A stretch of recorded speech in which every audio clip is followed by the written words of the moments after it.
Cattle Congress, Big Ed, and Bobby Kennedy.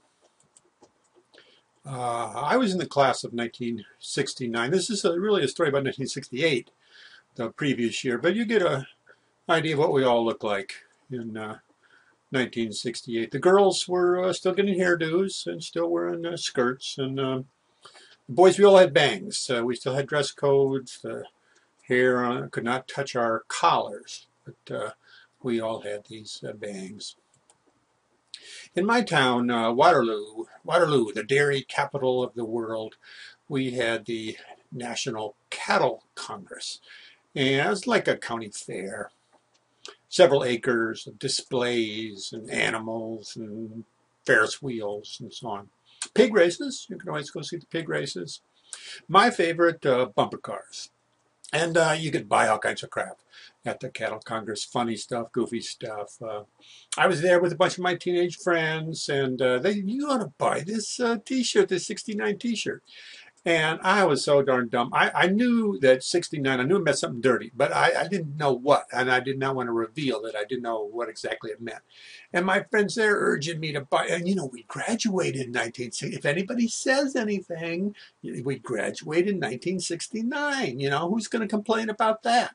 So I buy the T-shirt, and my mom, I bring it home and I put it on. My mom, she's just as dumb as me, and I wear it to school the next day. Man, the kids are clustering around me. Oh my God, this is so funny. And I really felt, like, oh, man, maybe I'm going to be cool after all. Well, in my homeroom teacher takes a look at me, and he doesn't think I'm the least bit cool, and he sends me to the office. The office, that meant Big Ed Kurtzenbrock. This is not really Ed Kurtzenbrock, our vice principal in charge of discipline. This is Andre the Giant, a famous professional wrestler. But in my mind, this is what Big Ed looked like. And Ed takes a look at me and he says, "You're not wearing that in my high school."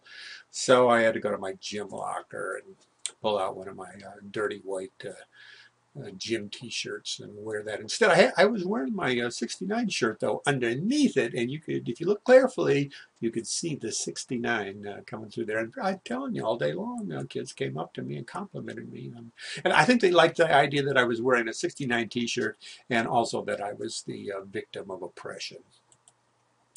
The next semester, I had to take chemistry, and normally I took all the smart kid classes, but I was kind of scared of chemistry, so I signed up for the, chemistry for dummies. The good thing about it was I was really a good student in that class. And then the teacher came up to me, couldn't believe it. I got an A's and A pluses on all the tests. That class was right at the lunch hour, and at West High School we had staggered lunch hours. There were just too many students. We couldn't all fit into the cafeteria, so we would go at different times. And my chemistry class, we'd go for 5 minutes, and then we would go to lunch, and then eventually we'd come back and finish up chemistry class. So there wasn't anything that the teacher could do in that 5 minutes that was very useful. So he used to take attendance right then, and then he'd send us away. And the attendant, this is not really the door of our classroom, but he'd take attendance, and then he'd put the slip. There was a little clip right there in the middle of the door, and that's where he'd put the attendance slip. And I skipped that class all the time. I'd come for attendance. The only time I would actually come back from lunch was if we were going to take a test. I could just study the textbook, and I'd get the best score in the whole class. Though one day, some of my friends, they got back from lunch, and the door was locked, So they yanked that attendance slip off, and they started adding names to it, goofy names, like Mickey Mouse. And the next day, they did the same darn thing. I think they added Donald Duck that day. And these attendance slips, they would go to Big Ed. And what Big Ed did is he'd send one of the kids that worked down there in his office, and the attendance would be taken again. So one of my friends told me that 2 days in a row, when attendance would be taken again, they would discover, Mickey Mouse was not absent, but Gary Arms was. So the next day I'm in my homeroom at the beginning of the day, and the intercom crackles, and there's Big Ed on the intercom, and he says that Gary Arms is to come to the office right now. Oh my God. And my little heart is going pitter-pat all the way to the office. The other kids, though, are all thrilled. It's like, whoa, what a cool guy. I am going to get, killed by Big Ed.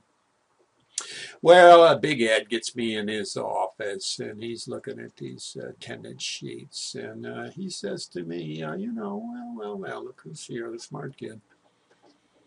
And I'm terrified, And he asks me a tough question. How many classes do you think you've skipped like this? And I've been skipping them all semester.